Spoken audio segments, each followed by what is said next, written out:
नमस्कार, city post live के इस खास पेशकश में आपका स्वागत है। मैं हूं श्रीकांत प्रत्युष। आपके लिए एक ब्रेकिंग खबर है। जी हां, जेडीयू बीजेपी के बीच सब कुछ लगभग तय हो गया है।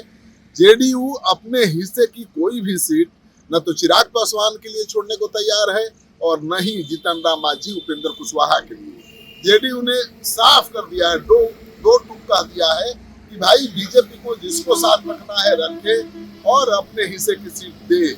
जेडीयू अपने हिस्से की कोई सीट छोड़ने को तैयार नहीं है। तो मानकर चलिए कि अब सब कुछ तय हो गया है। संजय झा विजय चौधरी के साथ मुख्यमंत्री आवास गए, काफी देर तक मुख्यमंत्री से मुलाकात हुई और सूत्र बता रहे हैं कि जो एनडीए की बैठक हुई है दिल्ली में, उस बैठक के बारे में ब्रीफ किया संजय झा ने मुख्यमंत्री नीतीश कुमार को और जेडीयू ने तय कर लिया है कि अपने हिस्से की सीट वो न तो चिराग पासवान के लिए छोड़ेगी और न ही जीतन राम मांझी उपेंद्र कुशवाहा के लिए।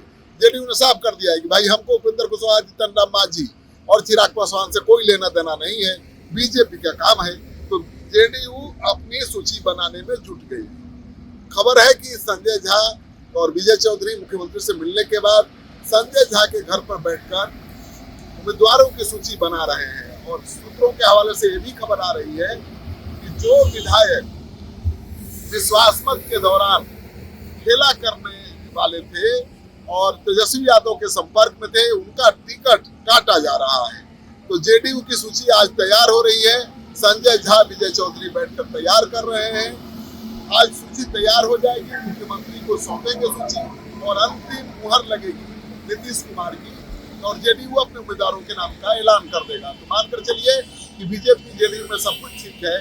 चिराग पासवान को बीजेपी मनाने में जुटी हुई है।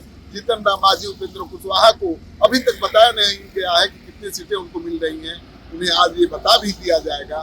तो ये खबर बहुत इंपॉर्टेंट है क्योंकि खबरें चल रही थी कि 10 सीट उपेंद्र कुशवाहा को, 10 सीट जीतन राम मांझी को मिल गई है, 25 सीट चिराग पासवान को और जेडीयू 102 सीट पर, बीजेपी 1 सीट पर। लेकिन ये अफवाह थी, खबर में दम नहीं था। अब असली खबर आई है कि भाई जेडीयू अपने उम्मीदवारों की सूची बना रहा है। जेडीयू अपनी कोई सीट छोड़ने के लिए तैयार नहीं है और बीजेपी को ही अपने सहयोगियों को मैनेज करना है। चिराग को 25 से 28 सीटें देकर बीजेपी बनाने की कोशिश में है और धर्मेंद्र प्रधान की बातचीत कल होगी चिराग पासवान के पार्टी के संसदीय बोर्ड के अध्यक्ष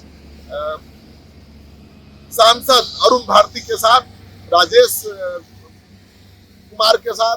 तो अब इस बैठक में तय होगी कि एलजेपी को कितनी सीटें मिलेंगी और जब संतुष्ट हो जाएंगे चिराग पासवान तब जाकर अमित शाह से मिलेंगे और संतुष्ट होंगे तो भी अपनी शिकायत लेकर मिलेंगे और तब क्लियर होगा कि चिराग पासवान कितनी सीटों पर लड़ेंगे और जो सीटें बचेंगी चिराग पासवान को देने के बाद, उसी में उपेंद्र कुशवाहा और जीतन राम मांझी को मिलना है। उपेंद्र कुशवाहा नाराज है कि उनको मंत्री भी नहीं बनाया गया, राज्यसभा भी 2 साल के लिए भेजा गया है और ऐसे में अगर उनको सीटें भी नहीं मिलेंगी पर्याप्त तो क्या मतलब है। तो देखिए, एनडीए में भी अभी पेच फंसा हुआ है। कल तक पेच सुलझने की उम्मीद है, लेकिन जेडीयू बीजेपी के बीच कोई पेच नहीं है। अब पेच है सहयोगी दलों को मनाने को लेकर। इस वीडियो को खूब शेयर करिए। अगर आपने अब तक हमारा चैनल सब्सक्राइब नहीं किया तो कर लीजिए। आपका सहयोग समर्थन सिटी पोस्ट के लिए बहुत मायने रखता है।